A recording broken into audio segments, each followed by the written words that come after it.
Alors, bienvenue de mon côté. Effectivement, on est en comité très restreint. Euh, Ma foi, c'est pas grave, hein, parce que la thématique, on dit souvent dans l'agriculture, ben, les animaux, ils passent, qu'on soit là ou pas, ils ont besoin de passer la nuit, le jour, manger.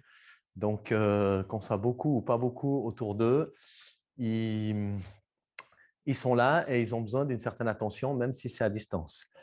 Alors, après ce petit mot, juste deux, trois mots sur moi. Donc, effectivement, je suis collaborateur scientifique à l'Institut agricole de Grangeneuve depuis 2015 dans le secteur en production animale, spécialiste en particulier dans la détention animale, mais aussi tout ce qui concerne l'alimentation et l'élevage de vaches allaitantes en particulier. Je donne des cours aux élèves à l'école d'agriculture, aux apprentis et aux brevets agricoles. Et je fais aussi du conseil pour des agriculteurs et entre autres des agriculteurs qui viennent de la région du Parc. Donc, j'ai autant d'agriculteurs. On a aussi des élèves. Il y a 2-3 ans, on a fait un atelier justement sur une ferme d'un de nos élèves qui habite à Châteaudet. Donc, je connais aussi assez bien cette région au niveau agricole depuis 2015. Avant cela, j'étais à l'étranger. Je travaillais pour une entreprise suisse dans l'agriculture, dans l'élevage, en tant que responsable bien-être, donc c'est-à-dire pas pour les êtres humains, mais pour les animaux. Donc, entre autres, responsable pour suivre l'application des normes suisses sur les exploitations à l'étranger. Juste un petit point pour en ligne, ça joue, c'est pas trop rapide comme rythme. Ils ont l'air des fois, on a des décalages. Ils ont l'air de ne pas réagir. Donc voilà, assez sur ma personne. Voilà que... Donc au niveau du programme aujourd'hui, en discussion avec Léa, je vais vous parler des bases légales. Qu'est-ce qu'on a dans l'agriculture? En fait, qu'est-ce qu'on a en Suisse, hein? Certaines bases légales, elles ne sont pas spécifiques à l'agriculture.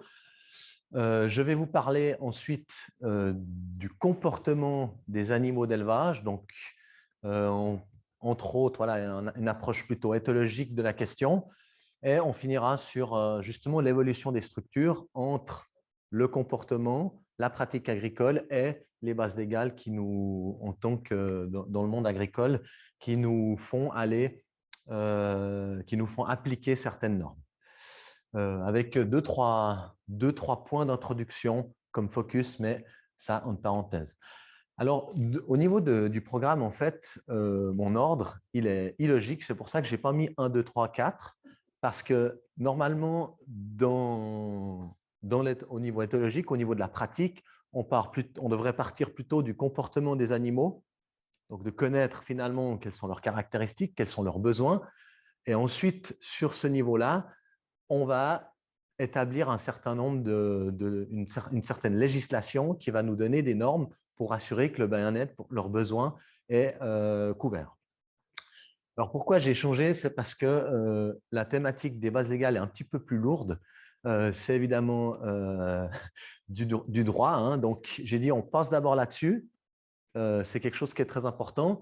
Et puis ensuite, comme ça, c'est derrière nous. Et on peut parler peut-être de questions plus éthologiques, de comportement, de pratique, qu'est-ce qui se fait au niveau de la région et en Suisse. Donc, pour commencer, quelques points d'introduction qui sont particulièrement importants, hein. Donc, dans la loi de la protection des animaux, il y a l'article 4 qui, en fait, est le socle de toute la réflexion qu'on aura aujourd'hui et de toute la réflexion qui encadre l'agriculture suisse et, de manière générale, toute détention animale. Donc, il spécifie bien que personne ne doit de façon injustifiée causer à des animaux des douleurs, des maux ou des dommages, les mettre dans un état d'anxiété ou porter atteinte à leur dignité d'une autre manière. Il est interdit de maltraiter les animaux, de les négliger ou de les surmener inutilement. Donc ça, c'est vraiment ancré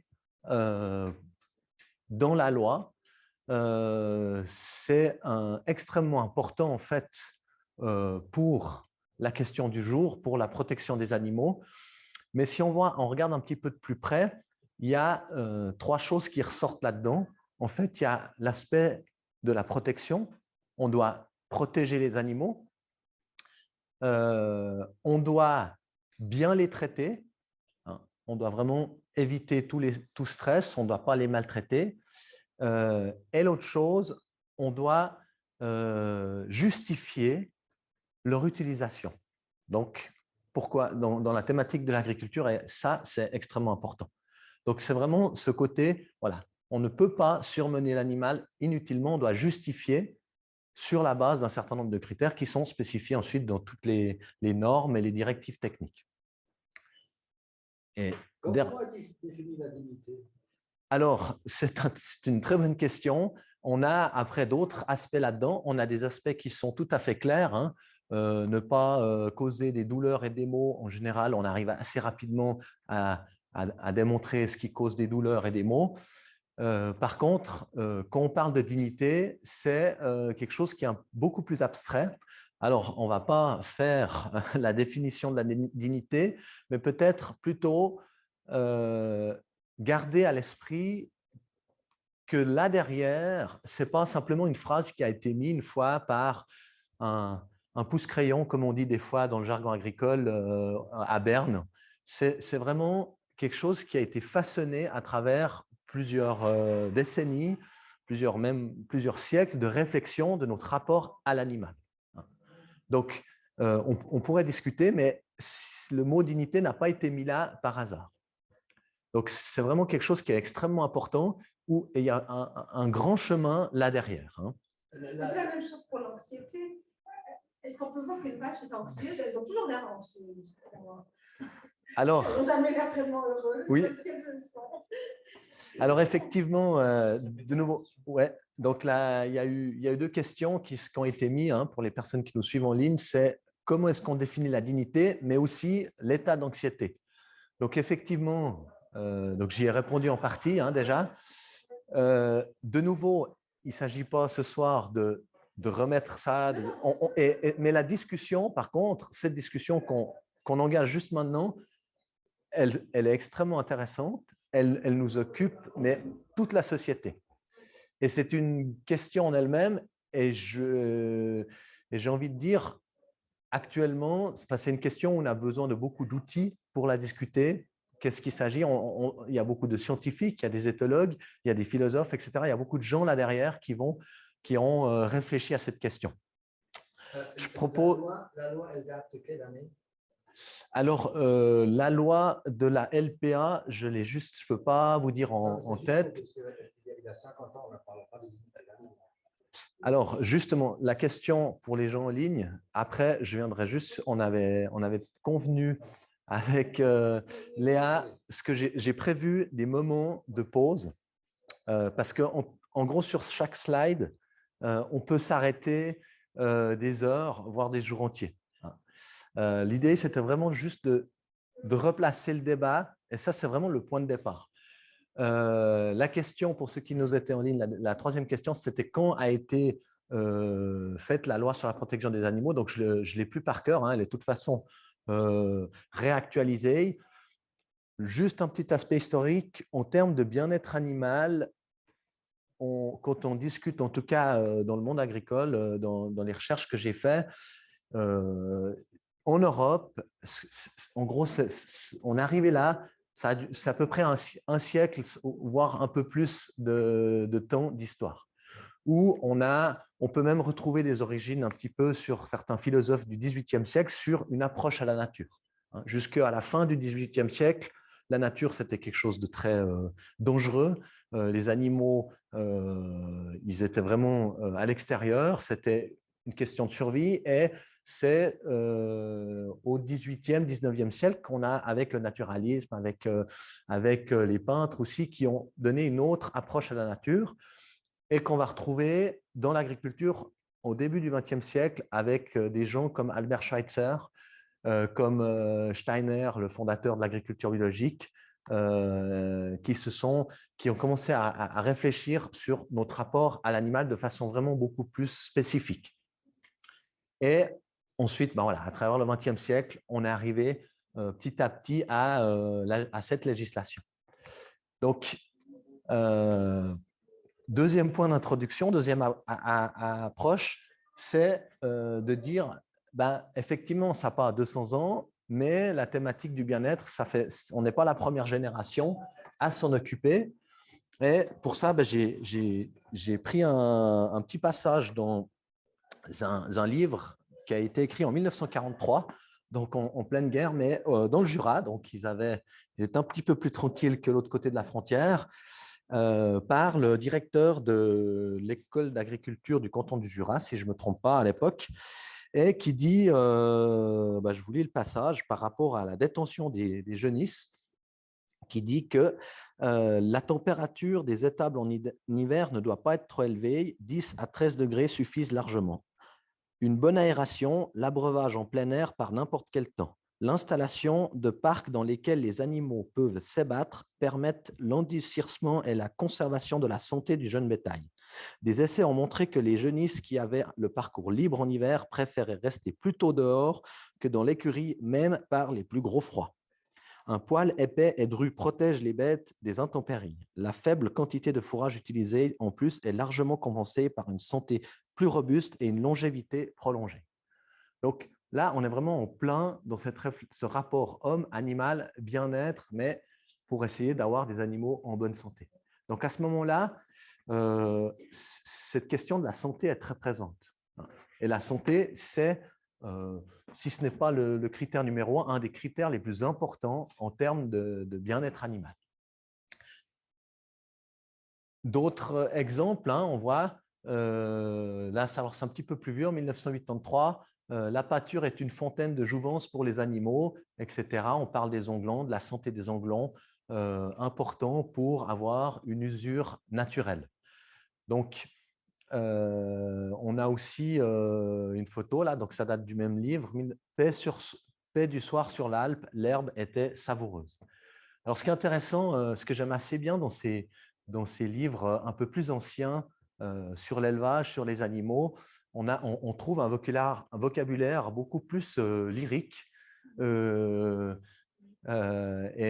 c'est assez marrant.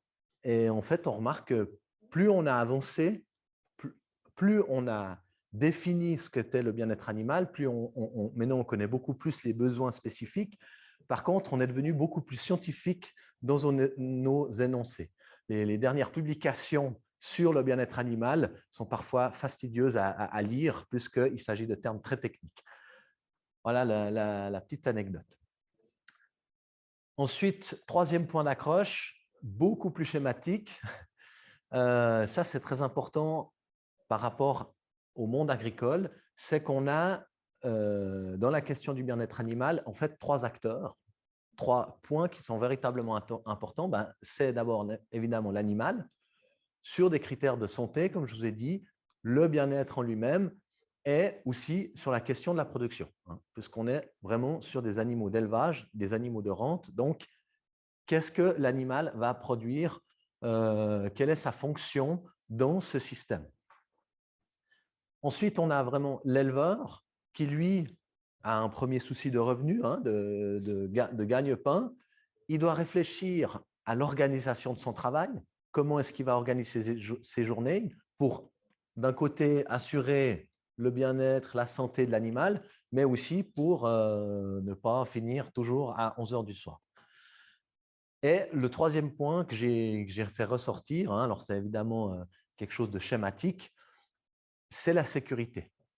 Et la sécurité, on aurait pu aussi la mettre là pour l'animal, mais lorsqu'on est dans un rapport homme-animal, on doit vraiment réfléchir en premier lieu. C'est quelque chose avec les élèves, on aborde aussi la question de la sécurité de l'homme, puisqu'on a affaire à des animaux et, qui peuvent être très lourds, qui peuvent avoir un comportement agressif, etc.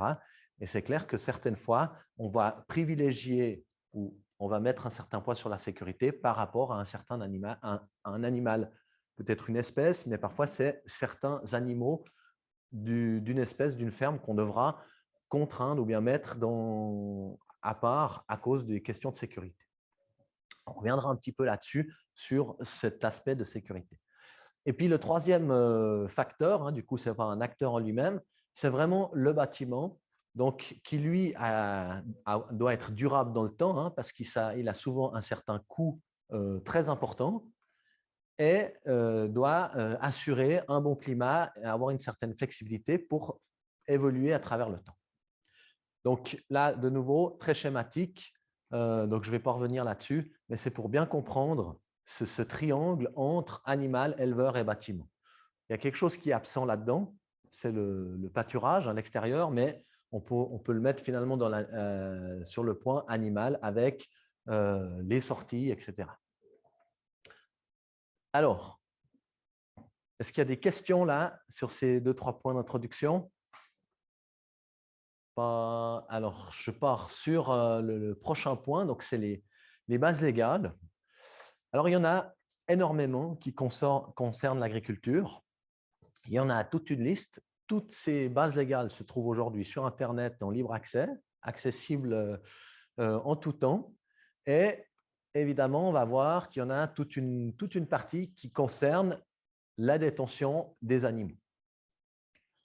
Alors, on a au niveau, tout en haut, on a la loi sur la protection des animaux, le fameux article 4 que je vous ai lu, qui, elle, donne très peu de chiffres, vraiment donne des directions, des principes sur la détention. Typiquement, dans le cadre de mes activités de conseil ou de projet, c'est rare qu'on doive aller rechercher des articles dans la loi puisqu'il s'agit de principes qui sont en général assez logiques aujourd'hui pour toute personne qui a un petit peu d'expérience dans la question du bien-être, des normes, etc. En dessous de la loi, on a 2 ordonnances, on a voire plusieurs ordonnances qui touchent à la détention, mais 2 ordonnances principales. Donc, l'ordonnance sur la protection des animaux, qui est abrégée OPAN, celle-ci, alors elle revient très, très souvent dans les discussions, puisque là-dedans, on va trouver un certain nombre de directives un peu plus précises, en particulier sur tout ce qui est les normes, les dimensions pour la détention des animaux. De combien doit être un box, la surface d'un box pour un cheval, en fonction de sa grandeur. Tout ça, c'est noté dans l'OPAN. Il y en a une additionnelle qui est un peu moins connue, mais qui est importante pour la détention. C'est plus en fait une seconde ordonnance qui pourrait être liée les deux. Néanmoins, les ordonnances, elles ne sont pas suffisantes. Dans les ordonnances, on a un certain nombre de chiffres, mais dans l'application, dans les contrôles, on a besoin de directives techniques. Et ces directives sont aussi alors accessibles, hein, elles sont aussi tout à fait officielles. Là, je vous ai mis l'exemple des bovins. Donc, on a vraiment des directives techniques qui sont, elles, pas une ordonnance au sens légal du terme, mais qui font foi dans les contrôles, dans l'application. Donc, on aura typiquement, dans le cas d'une procédure, si un agriculteur a une stabulation, un endroit qui n'est pas tout à fait aux normes, dans sa lettre du vétérinaire cantonal, ça sera marqué en référence aux directives techniques, etc. Et ensuite, comme on est dans un État fédéral, on a encore les applications cantonales en lien avec la protection des animaux. Et ces applications cantonales, elles sont un petit peu plus problématiques. Alors, ça ne remet pas du tout en cause le fédéralisme, mais par contre, il faut faire très, très attention puisque certaines applications ne sont pas du tout les mêmes. Rien que dans le parc de Gruyère Pays d'en Haut, on est typiquement dans ce cas-là. Certaines règles vont être valables aujourd'hui ici à Ainet, mais si la conférence avait lieu à Châteaudet, peut-être qu'il faut faire attention si on va dans les détails, de dire « Ah, mais attention, là, on est dans le canton de Vaud ». Alors, évidemment, on ne va pas aller dans les détails. Hein, il s'agit vraiment d'aspects très techniques, mais qui ensuite, dans les contrôles, peuvent avoir un effet de oui ou non sur le droit de détenir des animaux. Donc, ça, c'est le travail de l'agriculteur, des conseillers, des services vétérinaires, de s'assurer que tout ça soit correctement appliqué. Le principe de ces lois, c'est qu'en fait, il y a un socle qui est obligatoire pour tout le monde. Et j'aime bien dire aussi à mes élèves, la loi, les ordonnances sur la protection des animaux, elle n'est pas uniquement pour les agriculteurs. Et ce n'est pas parce qu'on touche des paiements directs qu'on doit appliquer la loi sur la protection des animaux. Celle-ci, elle est pour tout le monde, elle est valable vraiment pour tout le monde et elle est indépendante de toute politique agricole. Donc, si demain, par un hasard malheureux, on n'aurait plus la manne financière des paiements directs, eh ben, il n'y aurait aucun changement dans la loi de la protection des animaux. Ça, c'est très important. C'est aussi important, pas seulement au niveau financier, mais c'est aussi important que si on a une infraction, si un agriculteur ou quelqu'un ne respecte pas cette loi, ces ordonnances, ça va être une dénonciation pénale. Donc, c'est vraiment quelque chose qui a des conséquences fâcheuses au niveau judiciaire. En-dessus de ce socle, et c'est la thématique d'aujourd'hui, on va avoir tout un tas de briques qui vont venir se mettre pour construire finalement le… Alors voilà, quelque chose… Ultérieurement, effectivement, je repars et il est reparti au même endroit. C'est parfait. Donc, qui vont en fait construire les principes agricoles qu'on a en Suisse. Le premier socle, c'est ce qu'on appelle les PER, hein, c'est les prestations écologiques requises, et l'assurance qualité, c'est en gros le minimum qu'un agriculteur doit remplir pour rentrer sur le marché agricole. Aujourd'hui, un agriculteur qui ne remplit pas ces prestations, elles ne sont pas obligatoires, mais de un, il ne va pas toucher des paiements directs, et de deux, il ne pourra pas livrer des animaux dans les abattoirs reconnus. Les abattoirs aujourd'hui exigent qu'il y ait une assurance qualité qui soit au minimum requis. Et ça, c'est très important parce que ça assure que toute la loi, et ça assure surtout qu'il y a des contrôles. Il ne s'agit néanmoins pas de 100% des animaux en Suisse. Il y a encore un tout petit pourcentage d'animaux qui ne sont pas là-dedans. C'est typiquement, on va retrouver ça sur des fermes particulières qui sont peut-être qui appartiennent à des gens qui font des activités peut-être autres qu'agricoles et qui abattent peut-être pour eux, qui font encore un abattage traditionnel, etc. Mais en général, ça ne se retrouve pas sur le marché. Donc, toute la viande, tout le lait, toute nourriture issue de la production animale qu'on achète en Suisse, donc au niveau sur le marché, c'est au minimum ces prestations. Ensuite, on a des programmes de la Confédération. Donc, la Confédération a mis en place des programmes facultatifs qui sont soutenus financièrement, mais qui amènent des exigences supplémentaires par rapport au minimum légal. Et on a aujourd'hui, en lien avec les animaux, on a 3 programmes principaux. C'est le programme SST, donc c'est le système de stabilisation particulièrement respectueux des animaux. C'est en gros, pour simplifier, s'assurer que les animaux ne soient pas détenus à la tâche, mais qui peuvent se mouvoir librement dans le bâtiment. Et on imagine bien, avant je vous ai parlé du bâtiment, hein, de cet aspect important, c'est clair que du moment qu'on enlève les animaux, on les détache et qu'on leur offre une stabilisation libre, comme on dit, ça demande beaucoup plus de place, des investissements et c'est extrêmement cher.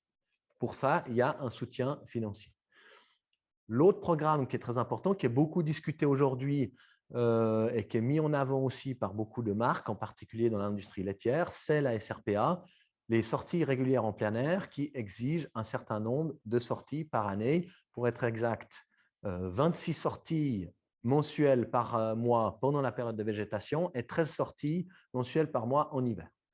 Donc, pourquoi je dis ces chiffres, hein? C'est aussi parce que ça veut dire que c'est contrôlé. L'agriculteur doit vraiment remplir un journal des sorties, on appelle ça comme ça, où il marque tous les jours, les vaches sont sorties, les porcs sont dehors, une croix si elles n'étaient pas dehors, etc. Et ça va être contrôlé par les contrôleurs agréés qui vont venir. Et c'est assez facile, hein, en hiver. S'il a neigé depuis 3 jours et que l'agriculteur dit, il a dit qu'elles étaient sorties, on va tout de suite voir que la neige, elle est belle blanche, parce que les vaches dans la neige, ça fait vite un beau mélange. Donc, c'est des choses qui sont assez faciles à contrôler. Et on a un troisième programme, c'est la PLVH. Alors, ce n'est pas tout à fait lié à la détention, mais c'est lié à l'alimentation des vaches qui soutient les exploitations qui affouragent les vaches, surtout les ruminants, principalement grâce aux herbages. Donc, pour la région du pays de Gruyère, Pays d'en Haut, ceux qui veulent participer à ce programme, ils doivent assurer que 85% de ce que mangent les vaches soit de l'herbe ou issu d'un herbage. Il y a une grosse réflexion écologique là derrière pour réduire la part de céréales, etc., avec toute la thématique du feed, no food, qui est là derrière, mais ça, ce sera peut-être une autre thématique lors d'une autre conférence. Il y a un autre programme qui est facultatif, qui est soutenu par la Confédération, c'est l'ordonnance sur l'agriculture biologique. Donc, les agriculteurs peuvent participer à l'agriculture biologique sans passer forcément par une commercialisation. Et ça, c'est soutien. Donc, la Confédération soutient la reconversion à l'agriculture biologique par des paiements directs supplémentaires. Par-dessus ces programmes interviennent les privés, les commerciaux, qui vont être ensuite commercialisés sous label. Donc, souvent, chaque entreprise va avoir son propre label. Peut-être vous connaissez le Coop Natura Farm ou pour la Migros, je ne sais plus lequel c'est. Enfin, tant pis pour la Migros. J'essaie toujours d'être un petit peu pour les deux. Voilà, la Natura Farm et l'autre, je ne sais plus. Donc, voilà, en gros, on a vraiment tout un tas de labels, mais ces labels sont vraiment des initiatives privées, soit par exemple de la Migros, de la Coop, qui exigent de ses fournisseurs un certain nombre de points respectés, ou de la part des agriculteurs. Par exemple, il y a un label qui est assez connu, le Natura Beef. C'est des veaux qui ont été élevés sous la mer jusqu'à 10 mois et qui sont commercialisés sous ce label avec une certaine plus-value. Et puis ensuite, évidemment, tout ça n'exclut pas des initiatives personnelles avec des agriculteurs ou des groupements d'agriculteurs qui vont ensuite mettre en place des éléments pour améliorer encore la visibilité et le bien-être animal. Donc ça, c'est vraiment le schéma de comment est organisé ces programmes pour promouvoir le bien-être animal. Et ces programmes avec ce socle des prestations écologiques requises, ça, c'est une spécificité suisse. La semaine prochaine, à Grangeneuve, on reçoit tout un tas de conseillers français dans la construction agricole qui viennent faire un voyage d'études parce qu'en France, ils sont en train de faire des réflexions sur l'obligation, ou en tout cas pour encourager de faire sortir les vaches et comment aménager des aires de sortie pour les animaux. Et nous, finalement, en Suisse, ça fait depuis les années 90 qu'on a ces systèmes-là et on va discuter de ça la semaine prochaine avec les Français. Il y a une question. La stabulation libre, ça ne doit pas être évident et toutes les vaches ne s'entendent pas forcément bien. Oui, tout à fait. Alors, c'est une très bonne question. Donc, la question, c'est est-ce que savoir si dans la stabulation libre, les vaches s'entendent toujours toutes bien? Donc, la réponse, elle est assez simple, mais je reviendrai justement sur ces questions-là par rapport à l'éthologie, par rapport au comportement animal.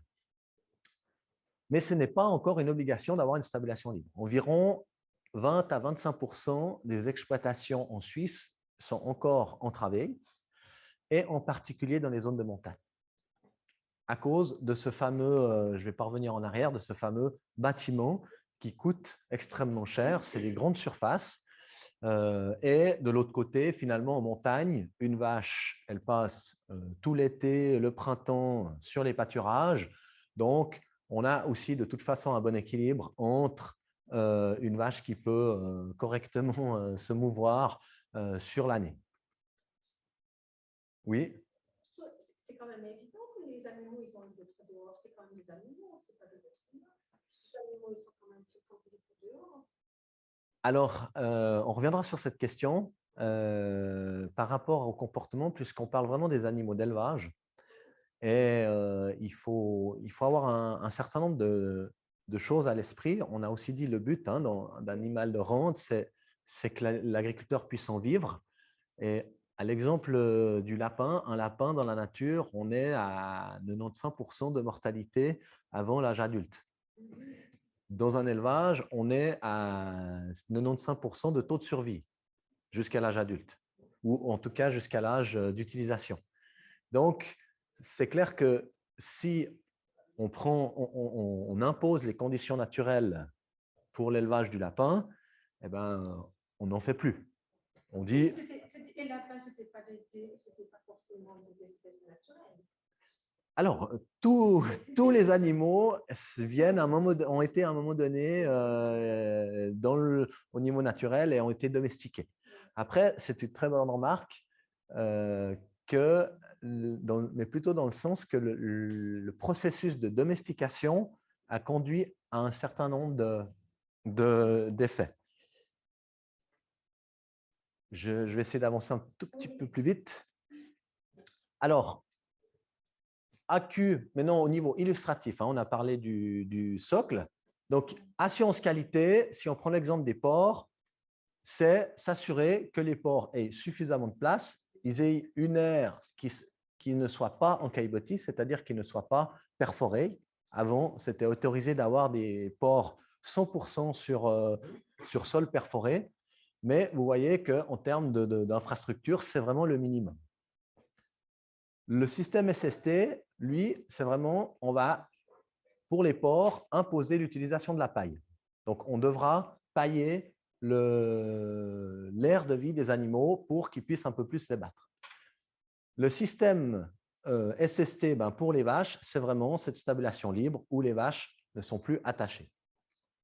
La SRPA, donc la sortie régulière en plein air, à l'exemple des porcs, vous voyez que les porcs, du coup, ont, en plus des aires du minimum, ont une aire à l'extérieur qui est accessible.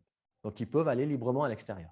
Et puis après, on a, alors là, de nouveau pour les bovins, j'ai mis l'exemple, les bovins, les SRPA, c'est vraiment une sortie régulière en été au pâturage. Donc, on impose le pâturage aux vaches lorsque on fait partie de ce programme SRPA. Et puis après, il y a encore le système plein air qui est chez les porcs peu répandu, mais qui est aussi tout à fait possible. Alors, petite perspective, avant de passer à la thématique suivante. Ça, c'est adressé un petit peu aussi aux consommateurs, à toute la population. En Suisse, 66%, plus de 66% des porcs sont détenus selon les normes SST, donc sur de la paille. Plus de 50% des porcs sont détenus selon les normes SRPA, donc ils ont un accès à l'extérieur. Et environ 2% des porcs sont produits selon les normes bio. Or, sur le marché, on a 68% des porcs qui sont commercialisés selon les normes de base, mais seulement 30% des porcs qui sont commercialisés sous label qui exigent le label SST-SRPA. Donc, ça veut dire qu'en termes de SST, vous avez un porc sur deux en Suisse qui est détenu dans un système respectueux des animaux, mais qui est commercialisé dans une filière conventionnelle. Donc, qui est commercialisé inférieur à son à son coût de production. Ou autrement dit, ça veut dire que les éleveurs, un éleveur sur deux, supportent des coûts de production qui ont un bien-être animal supérieur, mais qui n'arrivent pas à commercialiser les porcs avec cette plus-value. Et même, on a environ un porc sur 4 qui est produit selon les normes bio et qui est vendu dans le canal conventionnel. Parce que le marché du porc bio est actuellement saturé. Donc, ça, c'est un peu la limite. J'ai Juste une question sur ces chiffres-là. Donc, il y a 70% qui sont produits par AQ. Non, qui sont commercialisés. Ils sont commercialisés comme ça, mais ils sont produits à des coûts qui sont plus élevés. Oui. Alors, quelle est l'incitation à ce moment-là pour l'éleveur de le faire à ces conditions-là et pas retourner à des conditions de base? Alors, il y a plusieurs explications ensuite techniques et personnelles. Une des explications, c'est par exemple que un éleveur de porc aujourd'hui qui veut construire une nouvelle ferme, une nouvelle porcherie, aura beaucoup de difficultés à justifier une construction aux normes de base. Voilà. Donc, il va être contraint. De l'autre côté, un éleveur de... Il a un investissement plus important pour un prix moindre. Voilà. De l'autre côté, un éleveur de porc, parfois, ce n'est pas un éleveur qui construit selon des normes supplémentaires et qui va commercialiser tous ses porcs en AQ. C'est plus un agriculteur qui aura investi dans un bâtiment aux normes, mais qui va pouvoir livrer qu'une partie de l'année sous un meilleur prix. Voilà. Et le principe dans ces programmes, c'est que tout le système, toute la réglementation s'effondre. Donc, il ne va plus pouvoir, il va être exclu du programme. Donc, il doit vraiment avoir toute sa porcherie aux normes, toute la stabulation des vaches. On ne peut pas produire une partie de nos génisses en norme AQ et une partie de nos génisses, voilà, si je schématise un peu. Donc, ça, c'est des explications. Ensuite, c'est parfois des agriculteurs qui se sont engagés dans une filière et ensuite le marché s'est effondré, mais du coup, la ferme, elle est toujours aux normes. Voilà, on ne peut pas revenir en arrière. Et ça, c'est une des revendications. C'est bon? Ouais. Ça, c'est une des revendications des agriculteurs, c'est d'avoir plus de sécurité au niveau de ces labels, parce que les commerçants peuvent d'un jour à l'autre dire non, maintenant, on ne fait plus sous label et on vend maintenant de nouveau en AQ. Alors que l'agriculteur, lui, il investit dans un bâtiment pour… voilà. Donc, vous voyez, cet aspect bâtiment, hein, c'est un triangle qui est très important pour le bien-être animal. Donc, il y a tout un tas d'explications, mais ce qu'il faut se rappeler, c'est que du coup, actuellement, si on prend l'exemple des porcs, c'est clair que c'est compliqué d'aller aujourd'hui vers les agriculteurs, le tiers des agriculteurs qui restent, qui sont aux normes conventionnelles, de dire il faut absolument vous mettre selon les programmes éthologiques de la Confédération. Parce qu'ils vont dire, ouais, mais j'ai déjà mes collègues qui n'arrivent pas à livrer leurs animaux. Moi, si je m'y mets, on va de toute façon surcharger, je ne serai pas payé, donc ils attendent.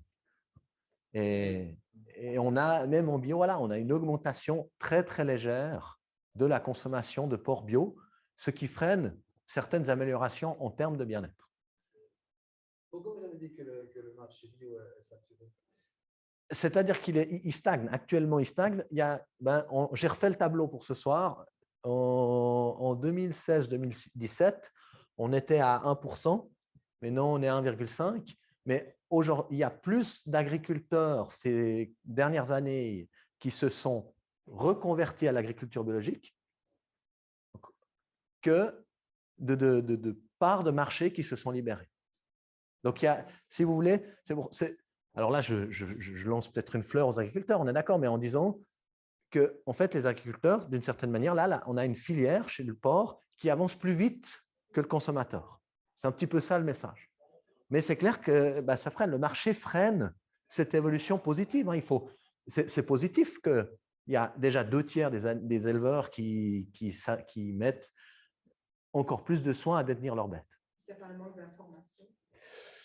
Alors après, ça, c'est un débat sur le marché qu'on peut avoir, mais je vais passer par-dessus puisque ce n'est pas la thématique, mais effectivement, il y a des réflexions à faire. D'ailleurs, la filière Swissport, aujourd'hui, elle est à Fort-du-Valais pour essayer justement de promouvoir tous ces efforts-là, etc.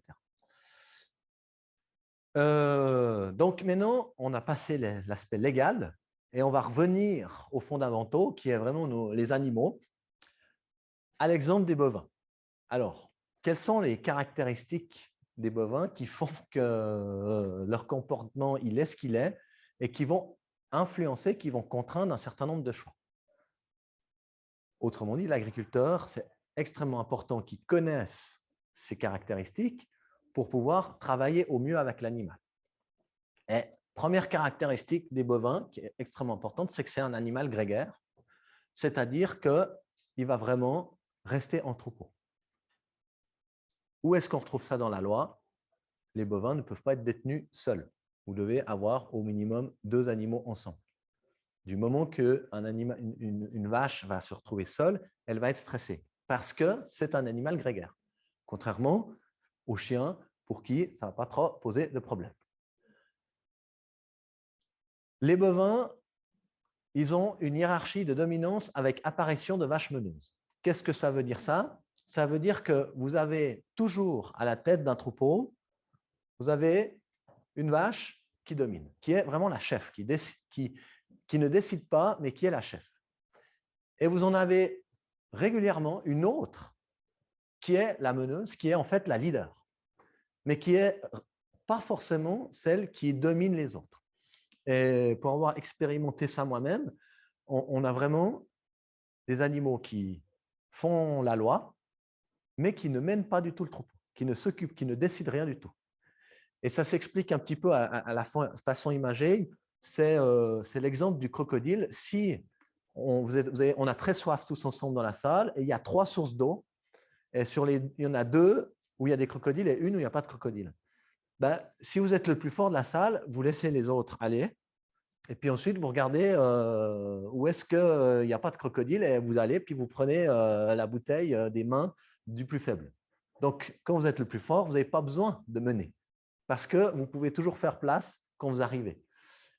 Et les meneuses, ben, c'est plutôt justement des vaches qui sont beaucoup plus curieuses, qui ont un lien beaucoup plus fort avec l'éleveur, et c'est celle-ci que l'éleveur devra identifier pour pouvoir mener le troupeau.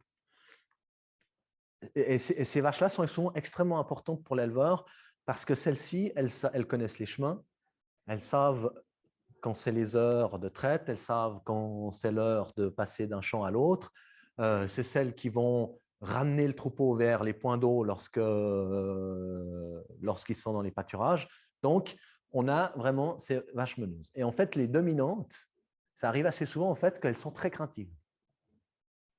Donc, ça peut être, les dominantes, elles n'ont pas un intérêt forcément d'aller vers l'être humain. Alors que la meneuse, la curieuse, elle va être meneuse parce qu'elle commence à connaître beaucoup plus de choses. C'est un animal qui connaît une synchronisation des activités au sein du groupe. Et ça, c'est très important. Dans les petits groupes, en fait, la vache, elle mange ensemble, elles boivent ensemble, elles dorment ensemble, donc elles font vraiment un maximum de choses ensemble. Petit bémol là-dessus, cette synchronisation, elle est valable uniquement pour les troupeaux jusqu'à environ une trentaine d'animaux. Au-delà, on a un éclatement, on a une désynchronisation des animaux avec un éclatement du troupeau. Donc ça, on peut l'observer dans la région ici, typiquement sur les alpages. Quand vous avez des petits troupeaux, ils vont vraiment rester ensemble, ils vont vraiment tout faire ensemble. Et sur les grands alpages où on a 60, 100 animaux, hein, c'est tout à fait normal, ce n'est pas un problème en soi, mais c'est clair qu'on aura une désynchronisation, un éclatement du troupeau, et on va avoir des petits groupes, des animaux qui vont être beaucoup plus esselés. Pour l'agriculteur, c'est important parce que dès qu'il a affaire à des grands troupeaux, ben, sur des alpages, ça peut être problématique parce qu'on a toujours des animaux, il y en a qui sont en train de manger, d'autres qui sont en train de dormir, d'autres qui sont en train de boire. Pourquoi ils ne font pas d'autres trucs dans ces moments-là? Il y a 100 animaux et puis il y a 3 troupeaux de 30 qui se forment. Alors ensuite, ben, dans les alpages, c'est des questions après plutôt liées à la configuration des alpages. On a des alpages en haute altitude, hein, c'est des grands espaces. Parce que d'avoir beaucoup de petits troupeaux, ça veut dire aussi beaucoup de troupeaux à gérer. Donc, ça dépend tout des… Spontanément, alors Donc, il y a une hiérarchie qui se forme. Il y a des... Oui, alors la question, c'est vraiment de savoir pourquoi est-ce qu'on a des grands troupeaux, pourquoi est-ce qu'on fait des grands troupeaux et pas plutôt plein de petits troupeaux. Donc, en fait, c'est plus le contexte de l'exploitation, le contexte du pâturage. Et ce n'est pas forcément quelque chose qui est négatif, ce n'est pas quelque chose qui va influencer mal son bien-être. Et ça peut même être une utilité dans les bâtiments. Dans les bâtiments, lorsqu'on a 60, 70 vaches, eh ben, ça permet justement, cette désynchronisation permet d'éviter des bagarres à la crèche. Ben, ça veut dire qu'il y a des vaches, elles vont dormir, d'autres, elles vont manger. Donc, on a les vaches plus faibles profitent d'une désynchronisation. Alors que ici, c'est clair que quand les vaches, elles sont qu'une vingtaine, quand il faut aller boire, eh ben, la plus faible, ce sera toujours la dernière à aller boire. Donc, vous voyez, c'est simplement des caractéristiques. C'est pour ça qu'on parle bien de caractéristiques et puis pas forcément de besoins ou d'avantages ou de désavantages.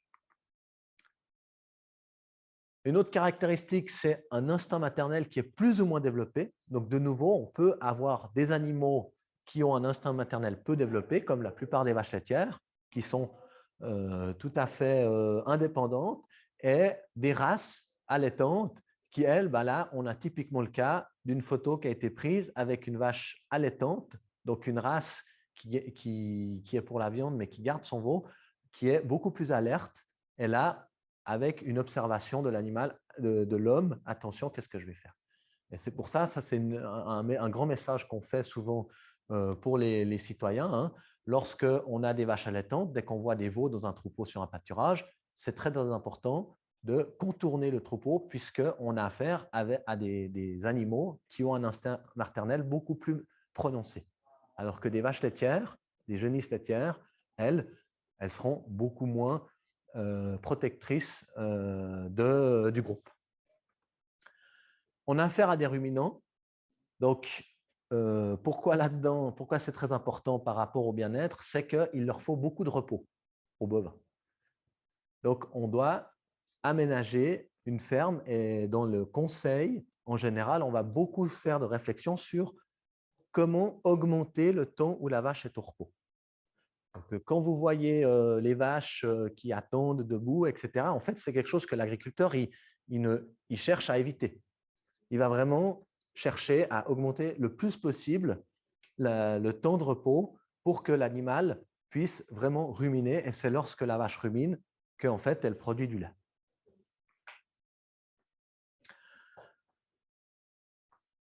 La sensibilité au courant vagabond, en fait, c'est la sensibilité générale à l'électricité. Alors, c'est un avantage parce que du coup, on peut les maintenir dans des parcs beaucoup plus facilement. Mais c'est très important, du coup, que les systèmes soient bien adaptés parce que les vaches ressentent beaucoup plus l'électricité que nous. Donc, dans des bâtiments qui ont une électrification qui est mal faite, tout ce qui est métal comporte de l'électricité et peut déranger l'animal. Donc, dans un bâtiment, on va faire attention lors de la construction d'avoir des mises à terre un petit peu partout.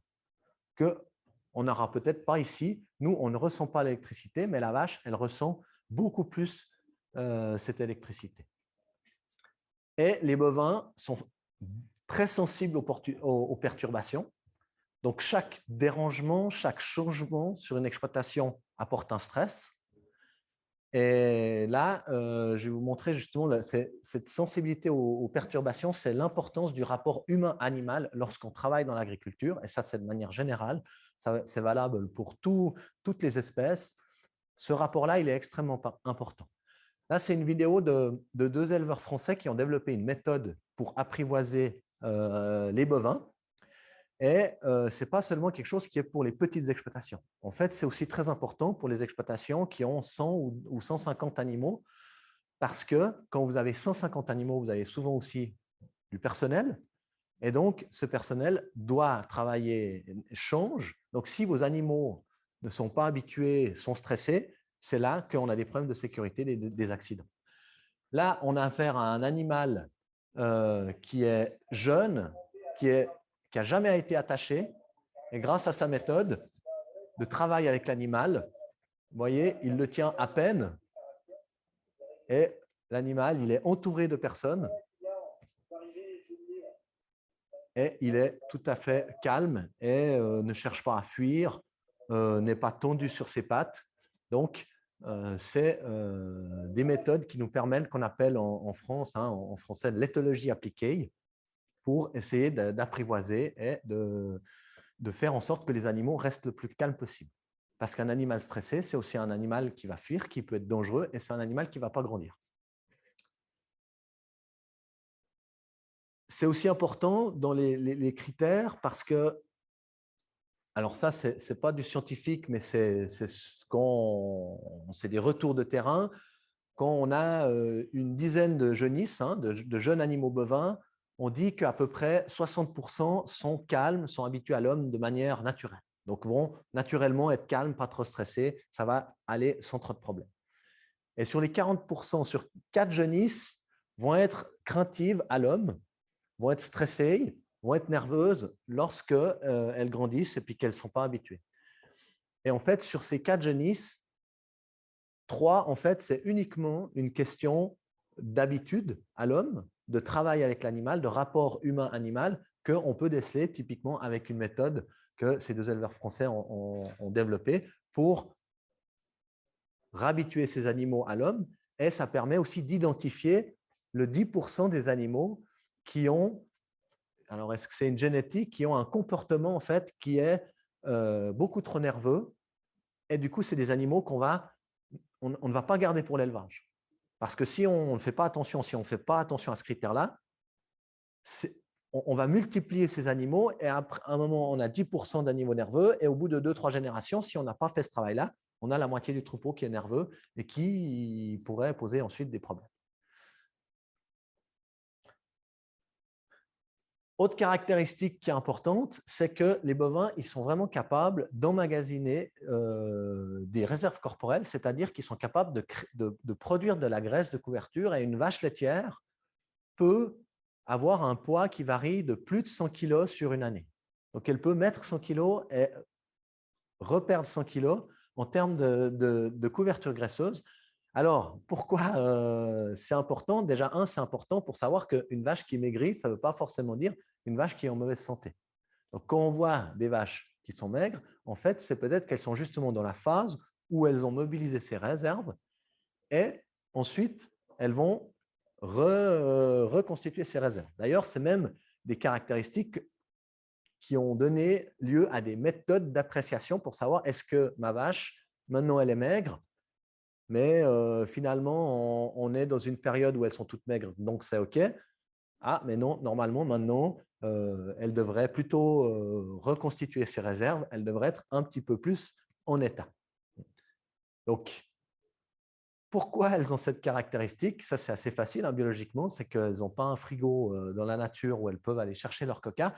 Donc, elles doivent emmagasiner elles-mêmes pour que lorsqu'elles mettent bas, en fait, une vache, même une vache dans son état naturel, lorsqu'elle met bas, elle n'a pas assez d'énergie dans les fourrages pour produire le lait pour son veau. Donc, elle va mobiliser ses graisses. Dans les graisses, il y a beaucoup d'énergie qu'elle va transformer en lait. Ça n'a rien à voir avec l'hiver. Alors, ça a à voir en partie, je reviendrai un petit peu là-dessus juste après, par rapport au cycle de reproduction. Parce qu'effectivement, une vache, contrairement à une chèvre ou un mouton, elle a plus de capacité de réserve. Je reviens juste le point d'après. Justement, les vaches ont un œstrus cyclé et désaisonné, c'est-à-dire que les vaches, elles ont un cycle tous les 21 jours et elles sont fertiles toute l'année. Donc, elles ont autant des veaux en été qu'en hiver. C'est tout à fait normal de voir un veau en hiver. Alors, justement, par rapport à la question, c'était est-ce que c'est en lien avec l'hiver, ces réserves corporelles, pour ceux qui nous suivent en ligne? Donc, c'est partiellement en lien avec l'hiver. C'est en fait en lien avec les saisons qui n'offrent pas tellement de fourrage. Parce que, à savoir que la plupart des animaux ont été domestiqués dans des régions où on n'est pas dans des hivers marqués autant que chez nous. Donc, effectivement, la vache, elle est complètement désaisonnée, donc elle peut être fertile toute l'année parce qu'elle a cette capacité d'emmagasiner des réserves. Donc, si elle met bas au monde un veau pendant une période où les fourrages sont rares, elle a cette capacité. Alors que les moutons et les chèvres ont moins cette capacité de réserve et du coup, ils ont développé plutôt une stratégie de reproduction saisonnée où ils vont mettre bas, ils sont calés pour mettre bas à des périodes où il y a assez de fourrage pour nourrir la mère et le petit en même temps. Ensuite, il y a d'autres stratégies. Si vous regardez par rapport au cycle, les vaches, la plupart des grands animaux, c'est des cycles. Par contre, le lapin, vous voyez, on a un cycle qui est induit parce que comme il s'agit d'un animal à 100% proie, qui est exposé à tous les prédateurs, pour ainsi dire, eh ben, le lapin, lui, la lapine ne peut pas se permettre d'avoir un cycle de plusieurs jours. L'ovulation va être provoquée par la rencontre avec le mâle. Parce que dans la nature, ces contacts entre mâles et femelles se font en fait de façon très subite et ensuite ils vont repartir chacun de leur côté pour éviter de laisser des odeurs, etc. Parce que voilà, le cheval ou la vache font moins face à ce problème-là. Donc, chaque espèce, vraiment, on pourrait passer les unes après les autres et en discuter longtemps sur ces stratégies. Mais pour l'éleveur, c'est extrêmement important de connaître ces stratégies. Il y a une question de domestication et de cycle naturel, mais il y a une question d'élevage, puisque la vache, ce désaisonnement fait qu'on doit gérer la fertilité sur l'ensemble de l'année. L'éleveur de chèvres, lui, il va gérer sa fertilité que sur une partie de l'année. Donc, il doit être extrêmement… L'éleveur de chèvres, lui, il ne doit pas rater sa saison d'été. Les chèvres, si je prends l'exemple des chèvres, c'est le bouc, c'est vraiment à ce moment-là qu'ils sont, mais c'est vraiment pendant cette période d'été qu'il est actif et que les chèvres sont actifs. Donc, l'éleveur de chèvres, à ce moment-là, doit tout faire en sorte pour que la fertilité joue. A contrario, l'éleveur de bovins, parfois, si la vache elle n'a pas porté, comme on dit, du premier coup, on l'a couplée avec le taureau ou on l'a inséminée et que ça n'a pas porté, on a de nouveau une chance tous les 21 jours. Donc, voilà, on a parlé des bovins, mais d'autres exemples, c'est le porc qui, lui, lors de la mise bas, la truie va préparer son nid, contrairement à la vache qui a simplement besoin d'espace pour mettre bas. La truie, elle, a un comportement actif avant la mise bas. Pour l'éleveur, qu'est-ce que ça implique? Ça implique que l'éleveur qui va justement mettre en place un système de détention avec de la paille, avec un endroit où la truie peut se sentir en sécurité, eh ben ça va activer tout le processus de mise bas. Alors qu'une truie qui est dans un grand espace avec d'autres truies sans litière, etc., elle ne sera pas dans son comportement naturel de mise bas. Et ça, c'est même plutôt mauvais pour la conduite d'une porcherie. L'exemple des chèvres, où on a une espèce qui est très, très familière envers l'homme, de façon naturelle. Donc, on peut se permettre, comme ici, à 1800 mètres au Tessin, de laisser les chèvres pendant 3-4 mois gambader plus ou moins toutes seules pendant l'été et aller les récupérer en fin d'été avec beaucoup plus de facilité en termes de homme-animal. Si vous mettez des genisses, des jeunes bovins à 2000 mètres d'altitude sans jamais aller les voir pendant un été, pour aller les recharger dans la bétaillère, c'est une sacrée histoire. A contrario, les boucs, eux, vous voient clairement comme un concurrent lorsque vous êtes au sein des chèvres. Donc, vous avez beaucoup d'histoires de personnes qui se mettent à l'élevage de chèvres et qui font face la première année à des problèmes de boucs. Donc, en fait, c'est qu'ils n'arrivent plus à aller voir leurs chèvres pendant un petit moment. Et à savoir qu'un bouc peut facilement faire 80, 90, voire plus de 100 kilos. Donc, c'est quand même une certaine force. Un autre exemple, on a ici une ferme de la région, hein, qui a, dans ce bâtiment, il y a plus de 10 000 poules qui ont, selon la législation, qui ont augmenté la surface à l'extérieur pour améliorer le bien-être, mais les poules ont un comportement très particulier, c'est qu'elles aient 10 mètres, du moment qu'elles sont au-delà de 10 ou 15 mètres de leur lieu de ponte, elles ne s'intéressent pas tellement à aller voir plus loin. Donc, vous pourriez augmenter la surface à disposition x3. En fait, les poules, elles n'en ont pas besoin pour leur bien-être. Vous voyez que là, on est à 40 mètres du bâtiment et on peut déjà les compter, les poules. Donc, pourquoi c'est important dans la thématique d'aujourd'hui, c'est de dire, c'est important de connaître les caractéristiques pour faire les bons choix au niveau légal, au niveau qu'est-ce qu'on veut faire pour la poule pour améliorer son bien-être. Et là, je viens sur un point qui est très important, c'est ce qu'on appelle l'anthropomorphisme. Je ne sais pas si vous avez déjà entendu parler de ça. C'est cette proportion à prendre nos habitudes humaines et à les appliquer aux animaux. Et c'est clair qu'en termes de liberté, pour la poule, le concept de liberté, il est complètement différent. Et la poule n'a pas besoin d'un immense terrain. Naturellement, elle va rester cantonnée à quelques mètres de son lieu de ponte.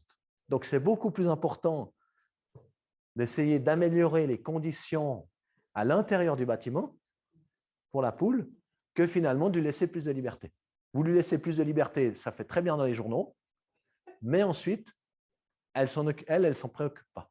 Alors que de développer des volières, des bâtiments qui ont un meilleur climat, qui assurent une meilleure santé, en fait, vous allez avoir un effet beaucoup plus important sur le bien-être de la poule. Mais en termes de communication, c'est beaucoup plus compliqué d'apporter ça. Je commence à passer un petit peu… Quelle heure c'est? 21h30. On commence à… Je vais un petit peu plus vite, hein, donc je vais passer sur cette question de la vision assez rapidement. C'est surtout la vision, pourquoi c'est important? Parce que c'est ce qui va beaucoup provoquer le stress et où on a les animaux qui ont une vision moléculaire beaucoup plus grande que nous. C'est-à-dire que la plupart des animaux d'élevage, ils voient beaucoup plus largement, mais que d'un œil. Donc, ça occasionne du stress. Et là, vous avez typiquement une image où les porcs, justement, vont se mettre les uns à côté des autres parce qu'ils veulent voir les congénères à côté, à droite et à gauche pour se dire « je vois un congénère, donc je suis en sécurité ». De même qu'on va mettre plutôt des parois pleines parce que sur les côtés, le stress est beaucoup plus fort pour un animal que pour une espèce comme la nôtre où on arrive à voir beaucoup plus facilement. Donc, aussi une sensibilité à la lumière qui est beaucoup plus importante, donc d'adapter les animaux à la lumière. Un animal qui regarde une lampe, on le voit souvent dans la nuit, hein, quand on a un chevreuil sur la route, en fait, pourquoi ils ne bougent pas quand on arrive avec la voiture? C'est parce qu'ils sont complètement éblouis. Et on a un petit peu ça avec les animaux de rente aussi. C'est pour ça qu'il faut adapter ces lumières. Donc, c'est des caractéristiques qui sont importantes et qui sont prises en compte. Alors, qu'est-ce que ça a impliqué dans l'évolution des structures, toutes ces caractéristiques? Comment est-ce qu'on les a pris en compte au XXe siècle? Donc, on a eu une agriculture de basse-cour au début du XXe siècle. Et ensuite, on a eu la rationalisation des étables entravées, typiquement chez le bovin, avec toujours des systèmes qui se sont améliorés pour donner beaucoup plus d'espace. Là, vous avez une étable entravée qui permet en fait à la vache d'utiliser l'espace qu'elle a devant elle pour pouvoir se lever de façon naturelle. Alors que dans les premières étables entravées, on avait, là on le distingue un petit peu, vraiment une paroi qui était contre la vache et du coup, pour se lever, ça provoquait des mouvements qui la contraignaient. Pour amener cette liberté, justement, on a commencé à avoir les premières sablations, mais là, vraiment dans des situations, les premières, c'était des tests. Et aujourd'hui, ça a conduit. Là, vous avez l'exemple de la nouvelle ferme qu'on a construite à l'Institut agricole de Grangeneuve, où on a vraiment des vaches qui sont en liberté, des logettes où les vaches peuvent aller en toute liberté, une surface à l'extérieur qui permet cette liberté de mouvement et les sorties régulières en plein air. Vous avez aussi des grandes ouvertures qui permettent l'entrée de la lumière, hein, un bon climat d'étable pour assurer une bonne santé. Un autre exemple, c'est des stabulations ici qui sont sur litière intégrale, où vous voyez où la vache peut vraiment aller choisir son lieu de repos et puis la partie où elles vont manger sont encore sont vraiment un grand espace de vie. Avec encore toujours, comme je vous ai dit, quand même des stabulations entravées, mais vous voyez maintenant, c'est vraiment des systèmes où la vache, c'est simplement qu'elle peut plus, elle reste attachée, mais elle a une grande liberté de mouvement. On a enlevé un maximum de contraintes par rapport à ce système. Donc, voilà, là aussi, aujourd'hui, des systèmes, hein, là, c'est toujours la sortie en plein air où on a les vaches qui peuvent bénéficier, à l'instar du passage du livre de 1943 que je vous ai dit, hein, où on va vraiment dans l'application. Ici, des espaces encore plus généreux dans les bâtiments où les vaches peuvent vraiment ont une liberté de mouvement pour se lever qui est extrêmement généreuse et tout un tas d'aménagements. Là, on a l'exemple des brosses hein, qui sont tout de suite utilisées. À savoir que cette photo a été prise lors du premier jour que les vaches sont rentrées dans la stabulation. Cette vache-là ne connaissait pas la brosse, elle était en un table entravée et dès le premier jour, elle a compris comment utiliser cette brosse-là. Donc, vous voyez, c'est typiquement quelque chose qui est vraiment dans l'air du temps. Et puis, le dernier point sur lequel j'aimerais venir, c'est qu'on a les structures, hein, on a parlé voilà, des bâtiments, des sorties, des programmes, la législation, mais en fait, un point principal sur le bien-être, c'est vraiment le management. On a en Suisse une méthode qui s'appelle signe de vache, qui est justement une méthode qu'on développe où les agriculteurs peuvent se former pour essayer de comprendre ces signes. Donc, de connaître les caractéristiques, ce qu'on a eu un aperçu sur les bovins, et de comprendre en fait quand est-ce que l'animal me dit qu'il est stressé, quand est-ce que l'animal me dit qu'il ne rumine pas assez, quand est-ce que l'animal me dit qu'il n'a pas assez de repos. Comment est-ce que je détecte ça sur l'animal? Et ça, c'est du management, et ça, vous ne le trouvez pas dans la loi. Il n'y a pas de loi là-dessus, donc ça, c'est quelque chose de très, très important. Et ça, c'est la responsabilité voilà, de la formation et de toute la filière à ce niveau-là. Donc, voilà un petit aperçu de cette thématique qui est parfois très, très technique, mais aussi qui peut amener beaucoup de discussions au niveau voilà, du bien-être et des concepts qu'on a qui continuent à évoluer. Hein. Certaines choses qu'on appliquait, on a eu dans les années 70, 80, de plus en plus, on a refermé les fermes. Et c'était dans la tête des agriculteurs, il fallait que les vaches elles soient dedans tout l'hiver et il fallait chauffer la ferme, la stabulation. Et ça, voilà, petit à petit, on est revenu en arrière. Autrement dit, on a réfléchi sur d'autres systèmes, on a regardé en termes de comportement. Et c'est pour ça qu'aujourd'hui, on a de nouveau des étables qui s'ouvrent avec des grandes ouvertures et que les vaches puissent aller dehors.